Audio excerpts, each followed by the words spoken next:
Hey. Hey, Jeff, how's it going? Good. Good. How are y'all doing? Oh, we have everyone's here. Just waiting on me, huh? Hi, Jenny. Hello. Hey, Brad. Cricket. Meryl. Hey, Roger. Right.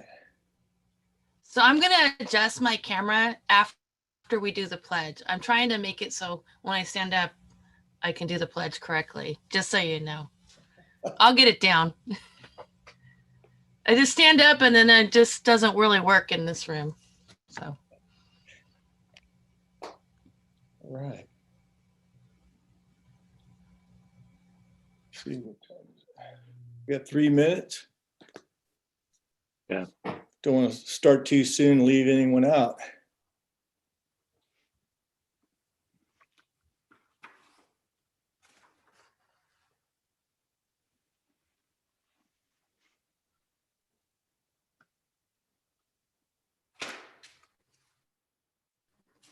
Jeff, I didn't hear that, so I don't know if my computer was cutting out. What did you say? Oh, I said we had 3 minutes. I didn't want to start and leave anyone out of the action here. Oh, okay. And I see we have. I can hear you now, so. Can you hear me now?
Okay. I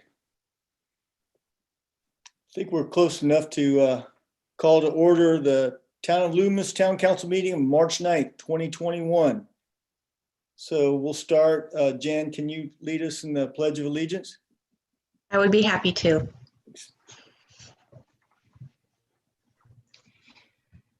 I pledge allegiance to the flag of the United States of America and to the republic for which it stands, one nation, under God, indivisible, with liberty and justice for all. Right. All right, Cricket, can we get a roll call? Councilmember Baker? Here. Councilmember Cartwright? Here. Councilmember Clark-Kritz? Here. Councilmember Nicely? Here. Mayor Duncan? Here. Okay, Sean, can you go over the public comment procedure for us?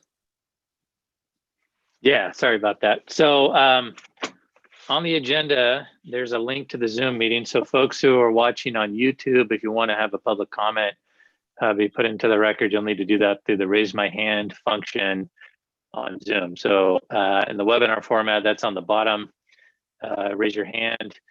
There is also a way to raise your hand if you're calling them by phone by hitting *9. And so when we come to the public comment portion of each meeting, we'll ask you to raise your hand to provide your public comment. Okay. So are there any matters of interest to the council members? Council. Yes, Mr. Mayor, I have something. Okay, Jan, go ahead. I would really like to do something for Rhonda Nelthorpe Morales for her 28 years of service to the town council, along with the fact that I think she's been mayor 7 or 8 times. But over the years, the community has put some monuments in place. There's actually it's on land that's right by her building. And I just think it would be nice to do something for her and just the phenomenal amount of work that she's done for the town of Loomis. Okay, are there any other comments regarding that? Or I any would other- agree with that. I would agree with that. Or Okay, bring it back. yeah, well, So I'll talk to Jan and figure out what she's sort of thinking what would be a good recognition for Rhonda, and then bring it back to council in April Thank for you. discussion. Yeah. okay. So are there any other council members who'd like to see anything up for future agendas or? Okay, seeing none, Sean, the town manager's report, please. Thank you, Mr. Mayor. So I have a couple things. The first is that most folks in the county were assuming that we would be moved into the red tier from the purple tier today. Under the governor's blueprint for a safer economy, red tier lets us open up more things, including in restaurant dining. Unfortunately, we didn't make it to the purple tier. I mean, from the purple tier into the red tier. So we're still in the purple tier. The hang up was apparently, even though we met 2 of the 3 indicators that determine where we're at on the tiering system, we didn't meet the third one. And that's the case rate per 100,000 residents. And there's also a provision in there that you can't have too big of a jump within a week. We had a 28%, I think it's 28% increase from the 2 previous weeks or something like that. So anyway, we didn't move from purple to red. There is discussion at the state level about modifying the tiering system, which would benefit Placer County by lowering the threshold of the number of cases per 1,000. So instead of being, right now you have to be under 7 cases per 100,000, I believe. No, 10. No, 7 to, I'm not really, actually, I'm not sure. But anyways, the number would drop. So it would be lower than what it's required to be right now. If that happens, that they're looking to do that next week and it goes retroactive. And so if our numbers are where they are now, they make that change next week, we would then drop into the red tier retroactively. So we wouldn't have that 2-week monitoring period where we're at now. If they don't make that change, then we'll be in the purple tier for at least 2 more weeks. And then they reevaluate, see where our numbers are at, and then make the decision on it if Placer County drops down or not. So I wanted to let that know. Vaccinations started out a little bit rough, January and February with really kind of short supplies, but the supply of the vaccine has actually gone up quite a bit. And so folks who are eligible under the specific tiers for different industries, you can go to the county's website. It's placerca.gov/coronavirus. There's a link there for vaccine information. Click that link. You can figure out if you meet the criteria on the tiering system or not. And if you do, you can sign up through the county's website for a vaccine, for the vaccine clinic. There's also links there. If you're a Kaiser member, you can click the Kaiser link. They'll take you through their system, Sutter Health. There's a couple other ones, including Safeway and a couple other actual like CVS and stores that you can get the vaccine at. So that's all good news. Town operations on the town side, town hall, we've moved back into town hall, so we're not working from home anymore. Still open Monday through Thursday, 9 to noon on the public counter, although staff is here for the remainder of the day getting work done, so that's good. We did have our first positive COVID case on a staff level. So we did have one person test positive, which required our public works department to quarantine again. The second time that our whole department is basically out of quarantine. We do have one public works person working at a time. So we've got somebody quarantining basically by themselves in their truck and continuing to do work in town while he's not showing any symptoms and waiting for a test result to come back. we have an emergency, I've already contacted the county and they said that they'll be able to send folks over if we need help from the county if there's an emergency that they need to respond to. Library is preparing to reopen to the public on a minimal basis as soon as the county moves into the red tier. So if that does happen next week, we should be geared up and ready to go, opening either when the announcement is made or maybe the week after. It depends on if we can get everything kind of pulled together and ready to go. They're still working up the kinks on a schedule and what that schedule will be. It'll probably mirror kind of closely to what we're doing here at Town Hall, 9 to noon. I think the days will be less because they have less people to work and they can't have them all in the building at the same time. And so the days will probably, I think they're looking at maybe 3 or 4 days at this point. Depends on the way that they can work the schedule stuff out. That's all that I got on the COVID stuff. I'll keep going through a couple things. Most people want to know what's going on with Costco. No changes on Costco. We're still waiting for the litigation to get wrapped up. And so my consistent refrain is that the town and Costco continue to look forward to vigorously defending the town's approval of the project. And I'll just kind of leave it at that. Last thing I want to let council know, and this I sent this out to you kind of recently, but PG&E has an existing high pressure gas line that runs the length of Taylor Road. It's a regional gas line, so it takes gas all the way from Roseville up to, I think, all the way up to Auburn. And as part of the PG&E's kind of routine maintenance, they need to put something called a pig. It's called a pig because it makes it sound like a pig, but it's not an actual animal. It's like a mechanical device that they stick into the gas line.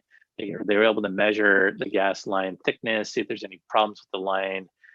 So they send that through. In order to do that, it has to be a smooth line to get it in. And our line through here has some kind of dips and some curves and stuff that the pig can't make it through.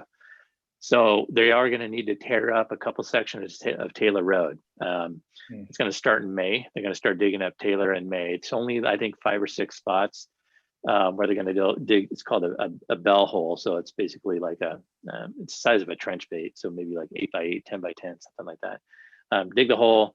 They have to go down, put either a feeder tube into it, or also if there's a service along that main line coming off that line, they have to put a temporary service running compressed natural gas from not from the main line itself. We've told them that we're very concerned about the road not being put back into place the way it's supposed to be. It's a significant safety issue, though, that we can't. I mean, we have this moratorium of 5 years that we don't like to tear roads up if they've just been recently paved. But this is one of those things where we don't want to have a similar situation to what happened in San Bruno or something crazy like that. And so it's a safety issue that we need to let them do that. We've told them that when they put the trench plates over the holes, because it will stay open for a while, this trench plate needs to be recessed. So there's not going to be, normally you drive over a trench plate and you feel it kind of bump up and your car moves a little bit. These are going to be set flat into the road with cutback asphalt put over the top of them to keep them flat. So you won't have that humping that you do. And we've made it very clear that we want the road to be put back in as good a shape as it was when they got to it. So they'll go back and do some, kind of slurry seal and some stuff to make it look as nice as it can look. There's not enough to where we could have them do the whole length of the road. There's not enough services holes that they need to put in. So there will be spots that you'll be able to see the new asphalt that's been put over it, but hopefully it'll blend in enough and it won't be the kind of wavy thing that you tend to get if they don't do a good job on it. We're going to make sure that the job that they do is done right and it looks nice and you can't feel where it was dug up. So just want to let council know about that. That starts in May. It's going to take a while to get that done. But we'll see how it goes. Last thing I wanted to let council know about, and folks in the audience, obviously, Town Manager Tuesdays are still going. So the next one will be the 4th Tuesday. It's 4th Tuesday of each month, 9 o'clock. It starts. This month we'll most likely have it again through Zoom. When the weather starts getting nicer, we'll start holding them outside, either at the train depot or at the library like I did before. So, but this next one, because of the weather being kind of up in the air and cold, we'll be doing it through Zoom. So that's all that I got. I can answer questions if you have any.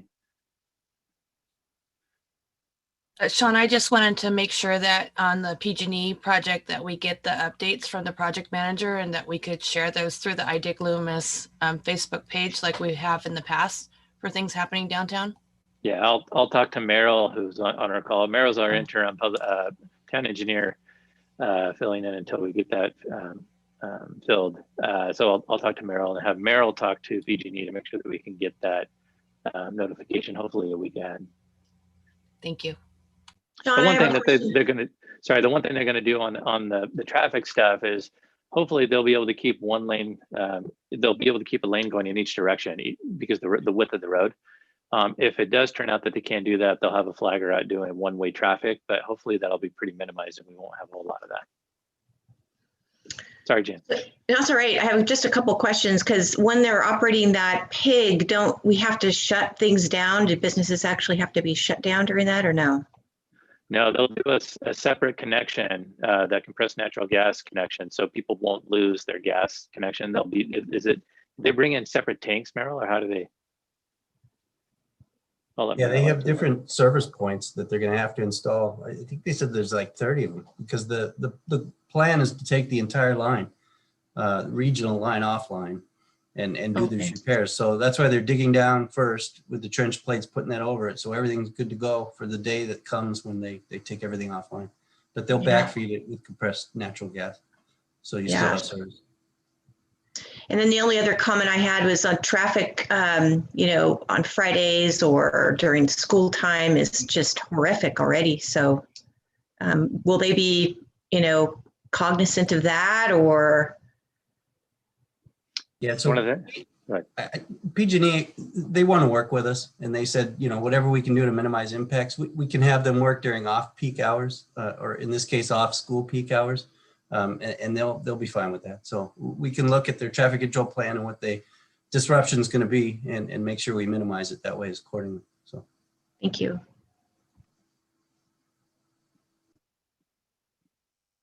Any other questions from council?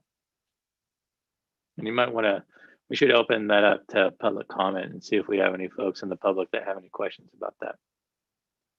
So if you're a member of the public, have a question, you want to hit the raise hand button at the bottom of the screen and we'll turn you on to speak.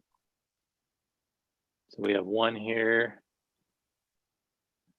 Van Blake, you're turned on, but you're muted. You need to unmute yourself.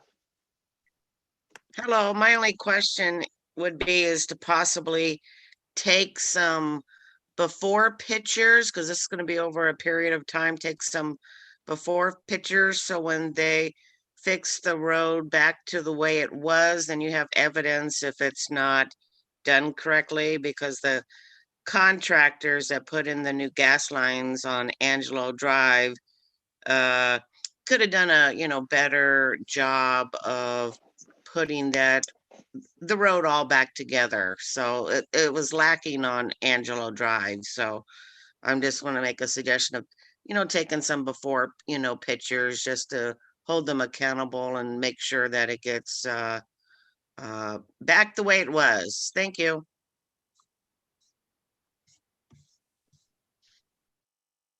Yeah, we'll do that for sure. And then also on Angelo Drive, we've actually been in contact with PG&E to make sure that they know that they need to go back and clean that up a little bit. Yeah. Because it was not put back very well. That's right. Very good. Any other public comment? I think Miguel did. Miguel, did you raise your hand? I unmuted you. Yes, can you hear me? Yes. Yep. Yeah, I'm glad to see that they're going to fix it correctly on Taylor. And again, on Angelo Drive, well, they cut a lot of holes in that street, filled it with asphalt, but it's all bumpy. So they need to go back and, if you can, seal coat it and make sure in the future that whenever the streets are cut, that's one of the requirements in the contract to allow them to go into the street. Yep. Thanks, Miguel. Do you see any other comment, Sean? Doesn't look like it.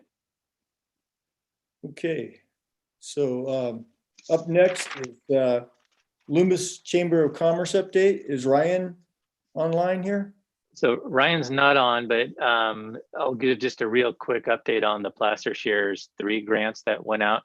The Chamber of Commerce was the entity that the county was using for this latest run of grants. So they decided to use Chambers of Commerce rather than doing it through the cities themselves to get kind of a more regional approach to it.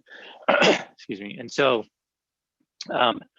my understanding is that the Chamber of Commerce has been cutting those checks and issuing the checks, dropping them off to folks lately. So I think that they did, I think they did over 30 checks. Almost everybody who applied was able to be funded at the full amount that they applied for. So we ended up getting, I think, the Chamber ended up getting about 158,000 for that program. And they were able to get basically everybody funded with the exception, I think, a couple. And I'm not sure what the reasoning was for the couple that weren't funded, but so that's good. Good, very good. They're still looking to hire an executive director, temporary or not temporary, but a part-time executive director to backfill the executive director who left. So, but I haven't heard anything new on that. Okay. All right. Now we'll go on to the public comment for items not on the agenda. And this is a time is reserved for those in the audience who wish to address the town council on subjects that are not on the agenda. The audience should be aware that the council may not discuss details or vote on non-agenda items. Council may refer your concerns raised during public comment to the staff or placed on future agenda. Okay. And please note that the audience will be allotted time to make public comments on any item on the agenda at the time it is heard. So do we have anyone that wishes to comment on items not on the agenda?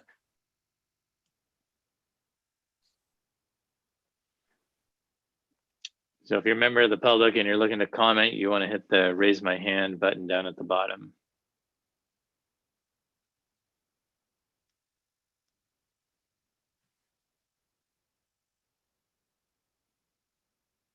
It doesn't look like we have anybody, Mr. Mayor. Okay, seeing none, then we move to adopt the agenda. Does anyone on the council wish to pull anything off the agenda, or anyone in the public? Okay, I think we need to start with just a motion to adopt the agenda, correct? well, All right, Yeah. so moved. that's right. I was thinking of the consent calendar. Thanks, Brian. Yeah, I'll second. need a motion. Second. Motion and second. Roll call. Cricket, you're muted. I'm sorry. Councilmember Baker, Aye. Councilmember Clark Kretz, Aye. Councilmember Cartwright, Aye. Councilmember Nisley, Aye. Mayor Duncan. Aye. Okay, so now it's opportunity to comment on the consent calendar.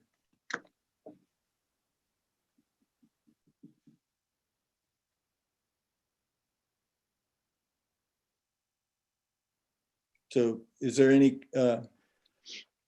anyone commenting or from the public? So if members of the public would like to pull something off or discuss anything on the consent agenda, you'll hit the raise my hand button at the bottom there.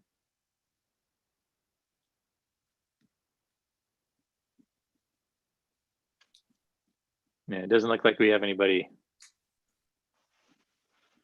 Okay, so seeing none, can we get a motion? Make a motion to approve consent calendar. I'll second. All right, thank you. Roll call vote. Councilmember Baker, Aye. Councilmember Nisley, Aye. Councilmember Cartwright, Aye. Councilmember Clark Kretz, Aye. Mayor Duncan. Aye. Okay, now we can move on to the business, and the first item is Loomis Library Parking Lot Use Agreement. Okay, Sean. Thanks, Mr. Mayor. So in your packet, you have the actual agreement, which is pretty lengthy, and I'm not going to go through the whole thing, obviously. But what kind of brought us to this point, council approved the purchase and sale agreement of the library property back in December for $1 from the county. That purchase included a provision that the parking lot would be connected to the Memorial Hall building and not to the library parcel that's going to be formed as part of this. And so parking lot will stay with the Memorial Hall building because they don't have parking at all. However, the county agreed to allow the town to continue to use the parking lot through a basically a use agreement. And so what you have in your packet now is the kind of final portion of that, of us taking control of the library property. So I'm going to read through some of the key terms really quickly of what the agreement is. The first is that the term of the agreement itself is a 10 years agreement with an automatic 10-year extension as long as the town is providing services to the public on the library property. There are termination provisions included that are common to these type of agreements. So either side can terminate according to the agreement itself. There's no rent required under the agreement. County maintains exclusive control and management of all times of the parking lot, but the town's granted the non-exclusive use of the parking area, which is about 34 regular spaces and 3 handicap spaces. There's no assigned parking. So it's not like we only get one side of the lot. We get to use the whole lot at the same time. The Memorial Hall gets to use the whole lot as well. So normally there aren't very many events going on both sides where there will be a conflict. And if there is, there's street parking out on Library Drive there. Maintenance and repairs to the lot are to be shared equally between the county and the town. So we're sharing the lot 50-50. We're going to share the maintenance and the repair of the lot 50-50. But the county performs the work because they've got the resources to do that, as opposed to the town where we don't necessarily have the resources to do that, depending on what it is. Any maintenance, sorry, we already did that one. The county will maintain the 3 light standards on the lot. So the street lights that are on the parking lot, county will maintain those, and the town will pay the utility bill. The standards were recently upgraded to LED, so the power bill for those 3 lights is going to be pretty minimal anyway. And they're also on the side of the library, all 3 of them, not on the side of the Memorial Hall. So it does make sense for the town to pay the electric side of that. And that's basically the kind of key terms. The one thing I'll add is, this has been a super long process. We started this actually back when I started working here in 2017, when the library was being run by the Friends of the Library after the town saved the library through the big push that we did, and through the sales tax measure that we passed that was basically put forward with the Friends and a kind of key group of people of the town to really save our library. That library, we wouldn't have that if it wasn't for them. Friends kind of stepped up and ran the library on an agreement for, I think, 2 years, not quite 2 years. And after that, we took over and turned it into a town department and hired town staff. And now we're to the point where we're, hopefully going to be executing this parking lot agreement, which really is the final process of us taking control of that building and taking control of the property and having Loomis have its own library. So I'll note too, this is a little bit separate, but escrow, we just opened up escrow today on the purchase and sale agreement. So that's good news too. Yes. Yeah. Very good. So I can answer questions if you have any, anything specific to the agreement itself. Okay, if there's no questions from council, we'll open up for public comment. If you remember the public, you need to hit the raise my hand button at the bottom there to comment.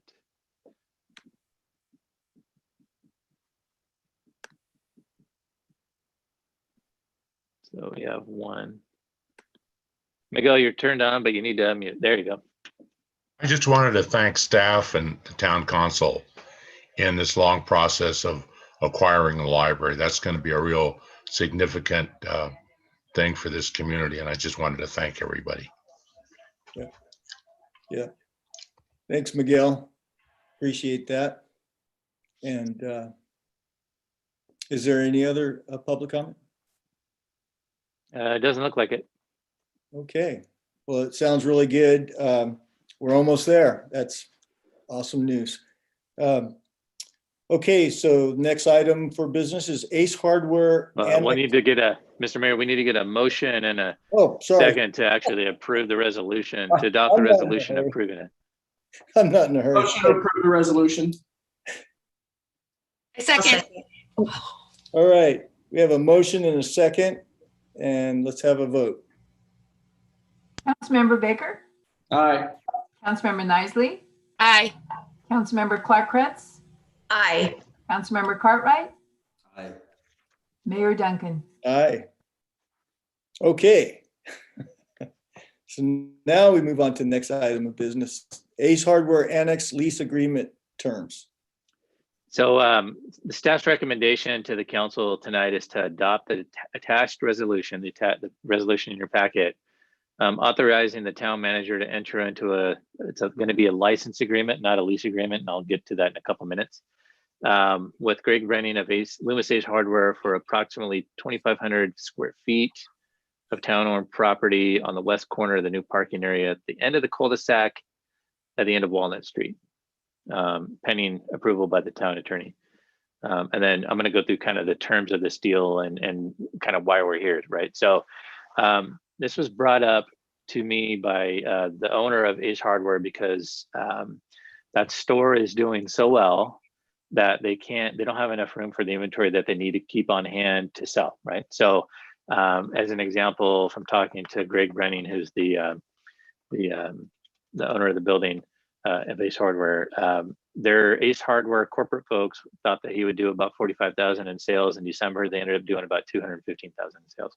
So they're really like blowing it out of the water in terms of having a bunch of money coming into the town, which is a good thing for us, and helping to folks in the town, which is a good thing for the town. And so they need extra space for inventory. They don't have enough room in that 5,000 square foot building.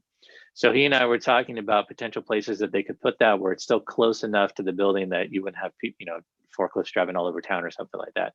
And we settled on this little piece of dirt that's at the edge of the new parking lot at the end of Walnut Street on the left-hand side. You'll recall that the stage used to be on a hill there. That hill was taken down. We used the dirt from that hill to fill the hole that we created when we did the clean of a WW molding. Went back and we paved the parking lot with some extra paving that was left over from doing the Taylor Road project. So we got a really good deal on the paving. And there's this kind of little piece that's off to the side that is sort of graded, but not really. It's got 8 kind of half dead maple trees on it, and it's not being used for anything. There's not really ever going to be used for anything. It's just kind of sitting there. Greg and I talked about potential building sizes, whether that would work, what would need to be done to it in order to make that happen. And so this is where we're at. It was presented to the Planning Commission at their February 28th Planning Commission meeting because the building would require a conditional use permit since it's a new building in the downtown district and the CC district, zoning district. Any new construction requires a CUP. And so that went through the planning process, went to the Planning Commission.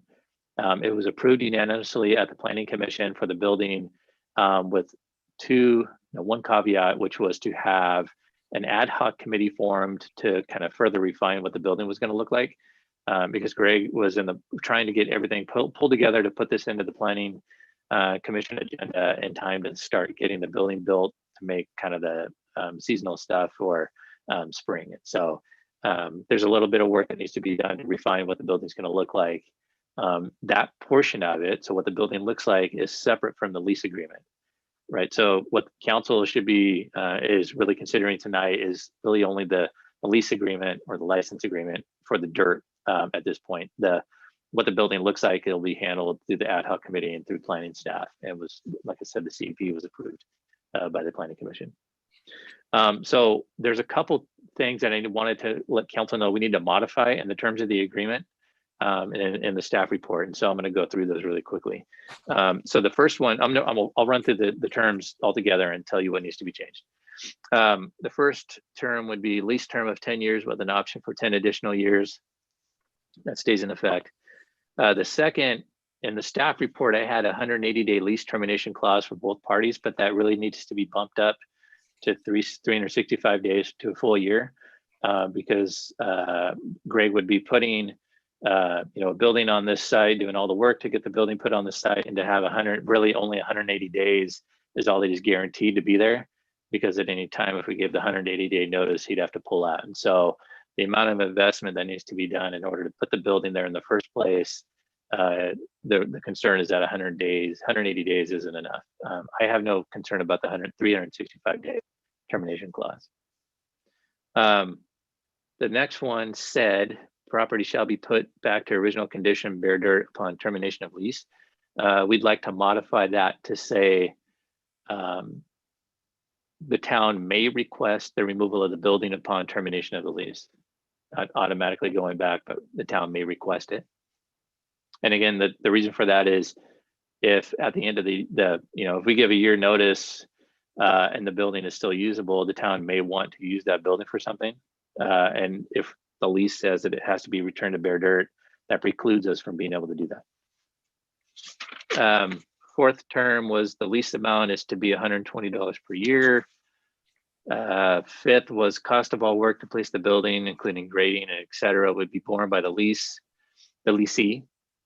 And then all standard ground lease provisions, which is insurance requirements, indemnification, no hazard materials on site, would be put into the agreement as determined necessary by the town attorney. So you don't have the actual license agreement in the packet tonight. You have the draft terms that I just kind of ran through. And the direction that we would seek is that you authorize me as the town manager to enter into a license agreement with Ace Hardware in a format that is determined by the town attorney to make sure that all of our standard clauses are in that agreement. And that's kind of it. I can answer questions if you have them. There is a resolution that we would ask council to adopt. If you do get to the point of consideration of the resolution, the motion to do that, to approve the resolution, should be that the term lease in the resolution should be changed to license, and then incorporate the changes that I just outlined to the terms. I can answer questions if you have questions. And Jeff is here to pull my foot out of my mouth on any kind of legal stuff if I start trying to play lawyer. Any questions? Okay, seeing no questions from council, we'll open up to public comment. All right, so we got a couple coming in. I will note also that Greg is on the Zoom call, and so we might want to let him speak first, if that's all right with you, Mr. Mayor. Yes. All right, so Greg, I'm gonna allow you to talk here, and so you're turned on. You'll just need to unmute yourself. Hey, Sean, thanks. Can you hear me? Yep, we can hear you. Excellent. Yeah, thank you guys for considering this. You know, we opened just over 4 months ago, and sales continue to be very robust. And really what motivates me the most in this is we made a commitment to give back 1% of our sales back to the Loomis the Loomis Basin Education Foundation in Del Oro High School. So it's a real motivator for myself and for the crew that work there, and this annex would give us the ability to manage, the inventory much better. What surprised us from when we started developing the site was what's called BOPIS, and it's buy online, pick up in store.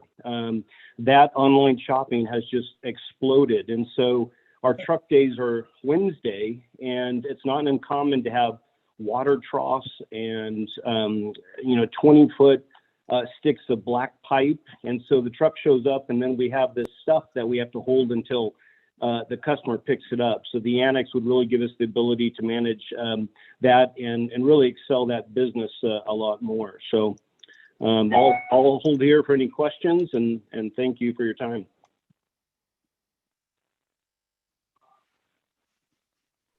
Are there any questions from council? I just have one, Greg. So by having the annex built, you'll be able to get rid of those pods that are in your parking area?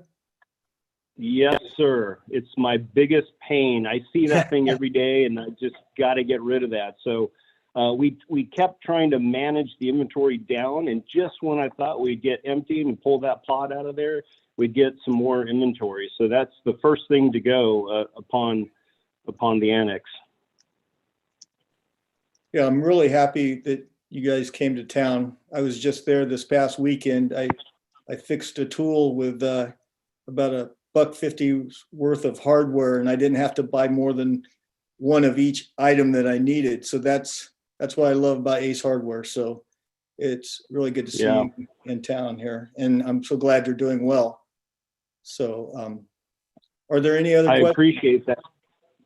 Thank Yeah, you. Jeff, I appreciate that. I kind of joke often that we should get some environmental credits for saving all the fuel from people driving down to Roseville and Rockland.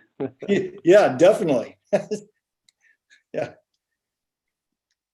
Any other questions for Greg? Okay. So, Greg, I'm gonna move you over to not being able to talk, and then if we need to put you back on, we'll put you back on. So our first public comment will be from Miguel. Miguel, you're turned on. You just need to unmute yourself.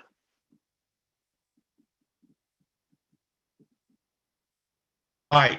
Yeah, I was just wondering, I hope that the ground lease sounds like it's really low.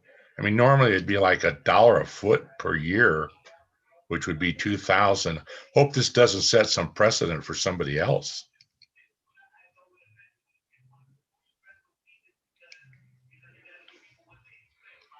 I mean, I suppose that somebody could.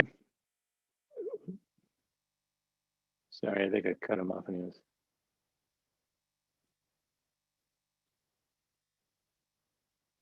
Okay, I'm here. I think I cut you off. I apologize. I think that, you know, the idea of something setting a precedence, it's that property is along the railroad tracks next to a parking lot where there's not any, you know, potential use. We don't really have any other property like that, with the exception of the rest of that parcel. You know, whether it sets a precedent or not, I guess somebody could potentially say that, but each lease comes to council and is considered separately because they're all, you know, separate leases. So. okay. All right. Thanks, Miguel. And then our next one is Pam Blake, you're turned on. You just need to unmute yourself. Hello. I just need clarification on one thing, because Sean, when you were first talking, you were saying the square footage of the annex was going to be 2,500 square feet, but what I'm reading is 2,100 square feet. So was that a mistake, you saying 2,500? No, the building's 2,100 square feet. The ground itself is about 2,500 square feet, give or take. When we get the final measurements, we'll fill that out in the actual lease agreement or the license agreement. The building's 2,100 square feet though, but there's obviously a little bit of, you know, property around the edges that we need to set aside for them to do Greg wants to put a community garden, some Okay. mandarin trees along the edge. So. Okay. Well, I also had a concern about the money on the lease agreement, but not anything like, you know, $1, you know, a foot or anything. My only question maybe for like Greg or someone is, you know, you talked about an ad hoc committee getting together with the planning commission to, you know, design the outside of that building. Will that be available and ready for the next planning commission? Because it was done on such short notice that there wasn't any type of drawings at the last planning commission meeting where they all voted, you know, yes for it. So that'd be my. I'm sorry. Sorry. That's my main consideration is what is this building going to look like, and will we have some type of rendering at the next planning commission, and they approved it. Now, Greg wasn't on the last, from what I understand, Greg wasn't on the last meeting at the planning commission, so I'm just going to bring up again about the security and having some type of solar lighting, because I was just back there about a week ago, I went to the hardware store and I spent $1.32 to fix an arm on a wheelchair. And the guy that helped me out, I did post it to the Loomis community. I did posted it to the Loomis community page. I can't think of his name, but he probably spent about 30 minutes trying to get 4 little parts into the arm and, and everything. So I do appreciate having Ace there because I used to go to the Granite Bay, but, not anymore. But I'll get back to, what's it going to look like if we're going to be seeing any rendering by the next planning commission. So it was there were drawings in the packet. They weren't the final drawings of what the building was going to look like. The planning commission approved it pending the design enhancement approval from the planning director and ad hoc committee prior to the issuance of a building permit. And so that's the way that the condition was finalized and written. So it doesn't go back to the planning commission for further review. The ad hoc committee was established by the planning commission with 2 different planning commissioners in it. Okay. So will the public be able to see the final look of it? I know it doesn't have to go back to the planning commission, but I just wanted to, it was pushed through so fast without a drawing with, what it was going to look like. I was just wondering if the public's going to be able, to see something in the near future. I just kind of picked by the next planning commission meeting, but maybe by the next town council meeting, we can, see what it's going to look like. I can have Mary Beth. What the building looks like isn't being this. That's not something that the council is discussing. We're talking about the lease agreement. What the building looks like is approved at the planning commission level. So I would imagine that Mary Beth could put something on the planning commission on her planning director report to show what it looks like, assuming that we get the final renderings done in time for that. Okay, I just want to, yeah. See what the outside is going to look like. Is it going to be something in line with the Blue Goose shed and stuff like that? So just aesthetics, but that's it. I just like just going down the street. And while I was there, I should have brought something for my lawnmower, so I got to make another trip down there. So I'm very pleased that it's in town. So thank you. All right, thanks, Pam. Okay, you see any other comments, Sean? Doesn't look like it. Nope. Okay, so seeing no other comments, any other council comments or Brian? I'm glad that we're doing this. It's a unique solution to a unique problem. It's a piece of dirt that sits up against a railroad track, which is not seen by the road. It's a storage building, and it enables one of our successful businesses to continue to be successful. So I am in full support of this. Okay, all right, Jan? Thank you, Mr. Mayor. I also, just like Brian just said, this is something I think is very important for a very successful business to come to our town. And I also fully support the fact that they need to get this building so that they can operate a more functional, efficient business. So thank you. I'd just like to ditto all that and say I'm pretty happy that we're helping out a business downtown. So thank you. Okay. All right. So if there's no other comments, maybe we can get a motion. I will make a motion that we accept this resolution with the term lease being replaced by license, and then allowing our attorney to make the adjustments as we discussed. Second. All right, I have a motion and a second. Let's get a vote. Councilmember Clark-Kretz, Aye. Councilmember Baker, Aye. Councilmember Cartwright, Aye. Councilmember Nisley, Aye. Mayor Duncan. Aye. Okay, so now we're at council committee reports. Does anyone have any reports from their committees? Nope. I just attended the library as a library representative in February. I attended that, but there were no updates other than what's been discussed here. And I plan to attend the State of the County this month with the joint chamber meeting that's coming up. Very good. Anyone else? Okay. Well, seeing no other reports, I'm happy to adjourn the meeting at 7:47. Thank you. Thanks all. See ya.